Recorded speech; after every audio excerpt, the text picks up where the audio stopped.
Hello, I'm Teodoro Gammons, this episode's host of Scouting on Air. Scouting on Air is the first televised program about the scouting movement today. First up, we'll be cooking with Yvonne, where he'll be cooking crepes. Next, we'll be looking at a recent event at Camp DeBarre that was a Venture Summit project, Rifles and Ropes. Lastly, we'll be talking with two Scout members from Port Huron's Michigan Mackinac Island Honor Guard and how they contribute to our scouting.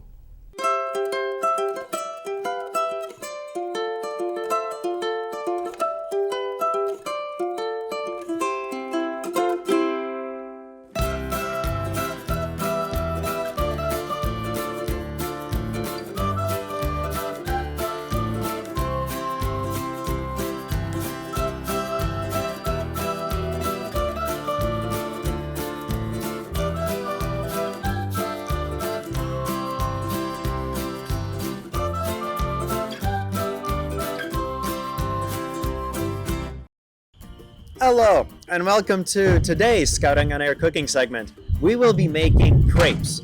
In the honor of spring, and while it may not look like it, it is spring, people are going camping more than ever. And the hardest part about camping is making breakfast. So to solve that problem for you, we are going to be making a very, very simple yet tasty meal called crepes. It's quite a simple thing. You need 5 main ingredients. You're going to need milk, you're going to need a pinch of oil, a little bit of all-purpose flour, some eggs, as well as a little bit of salt to really bring in that mixture together. So, now that we've covered our ingredients, let's get to the actual cooking. We'll start off by making the wet ingredients, which are our eggs and our milk. For the purposes of this recipe, we will be using 2 eggs and 1.5 cups of milk, give or take. You can go a little lower on the milk if you want your mixture to be thicker, and you can add more milk to really make it spread out faster, but then your pancakes may be much more airy and holes might appear in them. So I'll suggest to stick to 1 to 1.5 cups. After adding together all the wet ingredients, we're going to mix them until they have the same consistency, which is when we'll add the dry ingredients, which are our flour. Now that we've mixed to the same consistency that we want, a uniform color without any specks of egg, white, or yolk sticking out, we can really put in our dry ingredients, which are going to be primarily 1.5 cups of all-purpose flour. Mix in the flour with our mix to reach another uniform consistency. And while it won't be the same color, it'll still be a general same texture. We won't have any lumps, and it should all be very, very uniform by the time you're done with it. After mixing everything together into a nice, solid, one-tone mixture, we're gonna add a little bit of salt and sugar to it to add some flavoring, and there is a little bit of nuance to how much you add. You're gonna wanna add about a teaspoon of sugar if you're going for sweet crepes. However, you're gonna wanna dial that back if you want savory crepes, instead going for only 1/4 of a teaspoon of sugar and a full teaspoon of salt, because your crepes will translate into your fillings. A sweeter crepe goes with a sweeter filling, such as a berry or Nutella or another sweet product, while a savory crepe goes with something more savory, something like a meat spread or bacon if you're into that. Now that we have our pans warmed up, the process of actually making the crepes is quite simple. You're going to take a ladle, you're going to get a nice scoop about 3/4 of the way up to the ladle, and you're going to pour it out onto the pan. And when you pour it out, you're also going to want to tilt the pan a little bit so that it evenly coats the entire surface of the pan, which is what gets you that big, thin, spread out crepe. And how you cook is quite simple.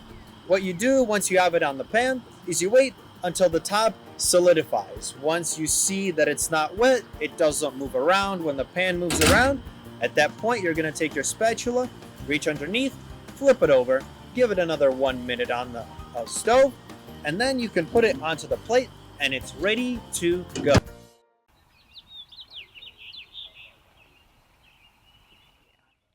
Hi, my name is Michaela with Scouting on Air. Right now, I'm outside the home of Thomas Wisnowski, where just a few months ago, he was able to save his house from a fire. This is his story. It is an award given to scouts exhibiting meritorious action, doing things beyond what would normally be expected of a scout, acts of heroics. I'd come home from theater practice maybe an hour or so earlier.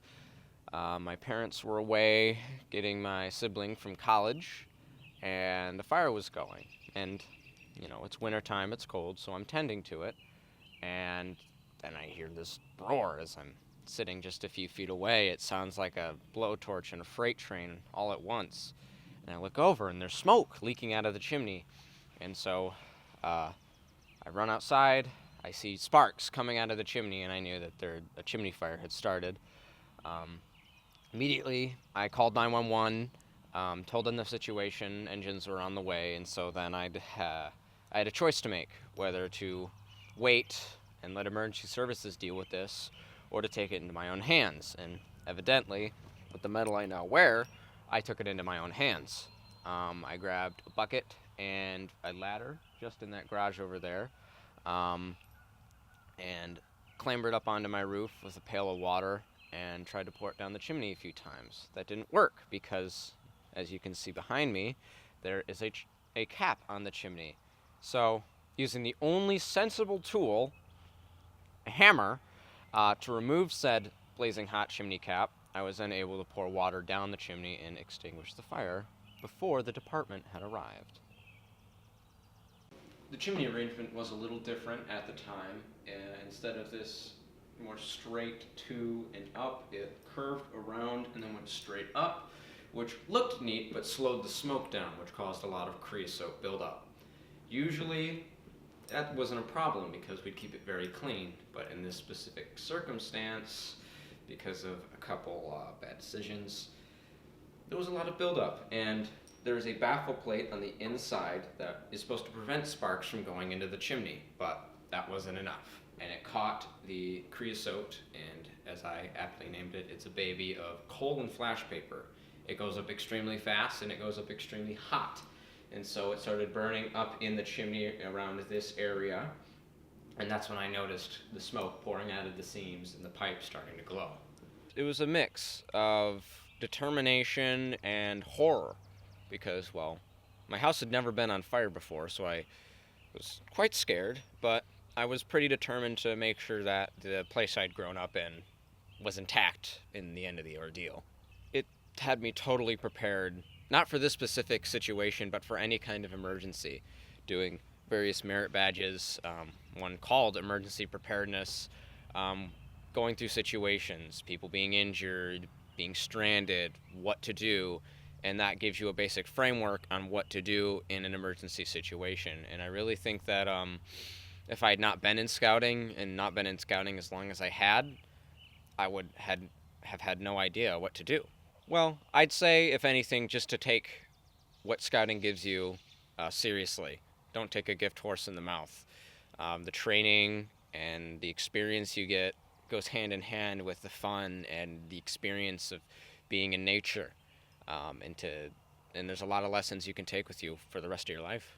One of the firefighters, I believe his name was Stephen Irwin, he had walked through my house opening up windows after the fire was out to let the smoke out. And he had seen my sash sitting on my dresser.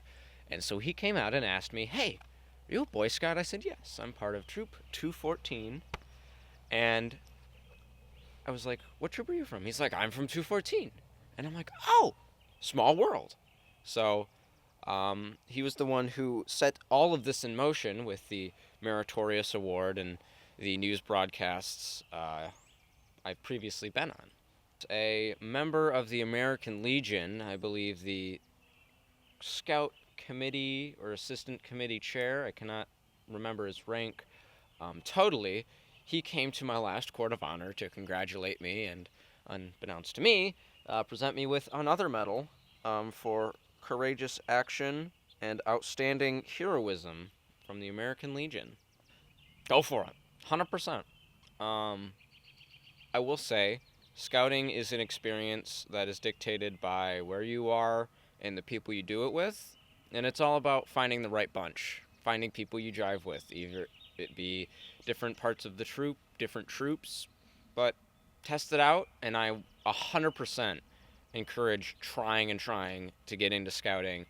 Cub Scouts or Boy Scouts, it's never too late to join, to just have fun. Go to summer camp, go do merit badges, go do campouts. It's all very fun. It's very relaxing being out in nature. It's a huge stress relief, and it's a whole ton of fun. You learn a lot, and you won't regret it, I promise. For Scouting on Air, this has been Michaela Whitkin in Columbiaville. Now we'll be going over to Scout Camp D-Bar-A to check up on what Jesse's looking at. Here we are at D-Bar-A for Rifle and Rope Weekend. Scouts here are learning how to climb, shoot, and tie knots. We have had about 500 scouts come for this campout, and we got to interview some of them. They all said that they're having a great time. This campout was put on by a youth venture scout, and it was originally for the Blue Water District, but it ended up gaining traction, and now 2 weeks before the campout, it completely sold out. We are at D-Bar-A Scout Ranch down in Metamora, Michigan. We are having Rifles and Ropes. It's a fun event open to all the scouting kids in the area. Anybody who likes to come by, and actually they're scattered from several different areas throughout Michigan. It was offered to Cub Scouts, BSA, so we've got venture, I don't know if we have adventure crews, but we do have a lot of different age levels of scouting. And we're having a fun event and get them introduced to a lot of events outdoors. This is a really good introduction for a lot of the kids. Many kids come from inner cities and cities where they grow up. They don't have a lot of things outside that they can work with and shoot archery. Maybe their parents or whatever don't compete, but then again, there are a lot of them that do. So they bring them here so that we can give them a little introduction into what the shooting sports are about. So whether you're going to shoot, BB guns or slingshots or the archery or the shotgun, it gives everybody a chance to try something they've never tried before. And if they have, hey, try another way, get a little better. We hope that it encourages them to take up the sport, whether it's in competition shooting or even just to go up for hunting or anything else, but just to enjoy and learning the proper way of doing shooting sports. Get familiar with the items that you're using, and don't be afraid of them. I'm enjoying our time here, working with my fellow scouters, and seeing 500 kids at one time. It's always fun, and it's just a chance to spend time outdoors doing something and teaching kids something that we enjoy doing. For Scouting on Air, this has been Jesse Quintana at D-Bar-A. Thank you, Jesse. And now, our next segment, we'll be talking to Gabe and Lucas that are from the Michigan Mackinac Island Honor Guard. Can you guys tell me about the island? The island's pretty fun. You get to stay a week. You do a lot of stuff, help a lot of people. So as part of the Honor Guard, what do you guys do about the flags on the island? In fact, on the island there's many different countries. There's different ensigns for different countries. So we fly the French flag, we fly the British Naval Ensign, we fly the American flag of many different types, like 50 stars, 48. So there's many different flags that we fly, and that's one of the cooler things, is you kind of get to see who basically ruled there, and you're not just honoring Americans, you're honoring British and French people. And do you guys get to raise and lower those flags every day? Yes, we do get to raise and lower the flags every day. And on the island, I heard that you guys do flag retirement ceremonies. Can you tell me about that? In fact, on the island, BSA and the Veterans of Foreign Wars are the only people on the island who are able to light fires. So that's pretty unique, just to be that the general public can't light fires, but they're only the two organizations that are allowed to. Do you guys retire flags every time you go up, or is it just sometimes that they'll have a few, or how does that work? We do retire flags every time we go up because there's many donations of flags that need to be retired. Is it just American flags? Yes. On your experience, what is one of the most unique things that you got to experience? Probably doing the skits before we retired the flags. So it's like a campfire program almost? Yeah. What about you, Lucas? Just overall experiencing it, like you, just being around the public, and also just being in your uniform and doing service to the state park, but also to tourists and the people of the island. So can you guys tell me a little bit about the history of the program? Some of the history of the program is it started in 1929, and one of the first scouts to actually go up on the island and serve in the Honor Guard troops was President Gerald R. Ford. So you guys got to stay in the same barracks that he did, probably. Yep. It's pretty cool. Yep. How does the logistics work for going up and back, like transport for your troop? So we go up in a boat that goes up to the island, and then you get a boat ride back. But they do have an airport, which I don't think they use very frequently. And one of the stories from my experience is when we were going back, someone offered a free ride back on a pirate ship boat, and it was a lot of fun. You tell me a little bit more about the pirate ship. There was little water cannons that you could fire off. Was it like an older boat, or was it just? It was just like a boat fitted to look like a pirate ship, but we were all like singing sea shanties, and was a pretty good way to send off the last day. Do you guys carpool back, or like take a bus, or? We carpool. I think the pirate thing would be unique because that's something that not many people probably get to experience, nor even know about, because I've gone to Mackin a few times and never noticed a pirate boat theme thing. You guys got any other stories that are fun? Riding bikes around the island one night. The entire troop rented bikes and we rode around the island. So it was pretty cool just to free, roam over all the island. For sure. What about you, Gabe? It was definitely the bikes as well. So how many people are typically involved in going up for the week? 45 to 50. And then are there any prerequisites to go or join the troop? First class and age 14. And what time of the year do you guys go? We go during the August. Like mid-August, towards, okay. So when you guys are up there, what are some interesting things that you know that go on, or things that have happened with the Mackinac Honor Guard? You kind of work really closely with the fort, the staff of the fort, and some of the buildings in town. So it's kind of interesting to see how it happens and how they generally kind of live their life a little bit. For example, people are reenactors. They're wearing the era of clothing that you'd see around there. So that's pretty cool. And do you guys stay in tents, cabins, or the barracks? Yep. And the ones part of the fort? How are the barracks? Generally, they're better than what you think a barracks would be. It's nice beds. It's everything you need. Every Boy Scout has to contribute to clean it. So while you're staying in the barracks, are there any requirements that you have to do in order to be prepared inside of the barracks for any issues? The state requires us or mandates us to perform a fire drill effectively. So they have to get us outside in 30 to 45 seconds in the middle of the night, which is quite scary. How'd that go? There's 10 to 15 feet of gravel around the barracks, and we have to run out barefoot, so it hurts our feet. What time do they usually do this at? 10, 11 o'clock at night, so it's completely dark out, so stumbling over tree roots. Were you guys able to do it effectively on the first try? I saw some mixed emotions there. Why not? Partially due to scouts being asleep still and not being awakened by air horns, and also the fact that it kind of took a little bit to run across the gravel. How'd you guys wake up the kids, the scouts that didn't wake up then? We had to do it multiple times, 2 to 3. So, if you guys did it 3 times, what happened the second time?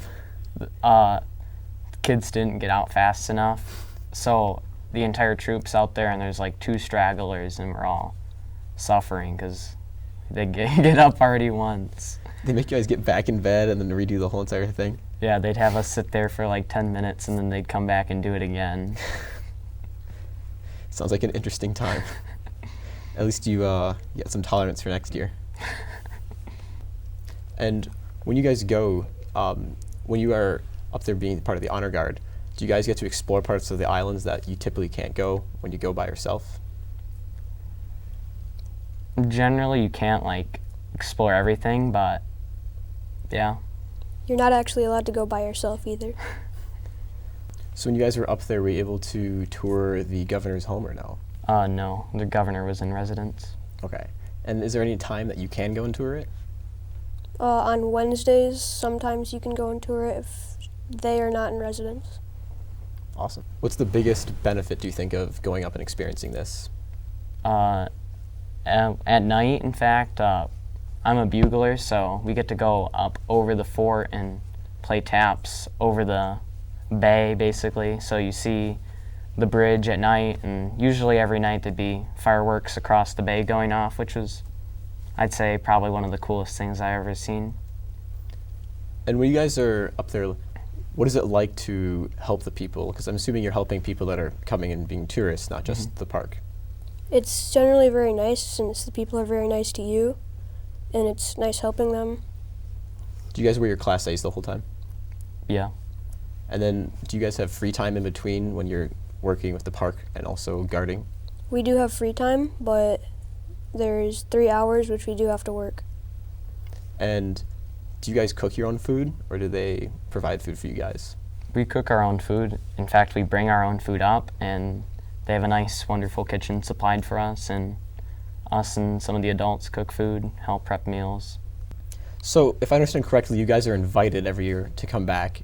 How does that work? Every year we're given a rating by an employee who is called Scout Coordinator, who is employed by the state to be kind of like the ambassador between some of the workers of the island and the troop that is currently stationed there. So basically, we're graded on everything from our marching to our flag duty to our cleanliness activities. Everything that we do is being graded. So every year we try to do our best, and hopefully we get invited back next year. And so is it like you guys know the criteria, like are they walking with you throughout the week, or is it kind of just like on their own, like they're kind of in the background checking out on you guys? They work with the employees of the state, and they're kind of like spying on us the entire weekend, giving us grades, and they kind of just do that. They're just silently watching. Is it a point system or like numbers or? It's a grading system, 1 out of 5. Okay, and you guys got pretty good scores last year? Yep. That's awesome. So Mackina's known for their fudge. Do you guys get any fudge while you're up there? I say at least every scout probably got at least half a brick of fudge, either from sports or buying it with their own money. Do you guys, what's your favorite type of fudge up there? Probably peanut butter chocolate. What are yours, Lucas? Peanut butter or chocolate, and then like German fudge. Yeah, like a mix of coconut and caramel, so it's pretty good. You guys buy some of that and pack it in for your food the next day, or? Yeah. How was the with the fudge? Do you guys bring some home for your parents, or do you guys just take it all and eat it before they could eat it? Generally that's what happened. I took some home. All right, so Gabe here is his parents definitely loved him for that. Because I gotta say the Mackinac fudge is pretty good, and I think that's probably one of the only places in Michigan you can get good fudge. Speaking about Michigan, so can anyone from out of the country go to the Mackinac Island Honor Guard, or is it limited to just state people? It's only limited to scouts from Michigan, so if a scout from Ohio wanted to do it, no, it's only Michigan scouts. So that's pretty unique, and also that it's the only program left in the country like this. So just only scouts can do this, so Yeah. there's not school groups, nothing like that? Nope. It's pretty cool. Would you guys recommend this program to someone who's not been part of the Michigan Mackinac Honor Guard? Yes. Do you think people would be more interested if it was more publicly announced? Yes. Thank you for coming in, Lucas and Gabe. From the Port Huron Honor Guard, I'm Teo Gammons, the host from Scouting on Air. We'll see you guys in the next episode.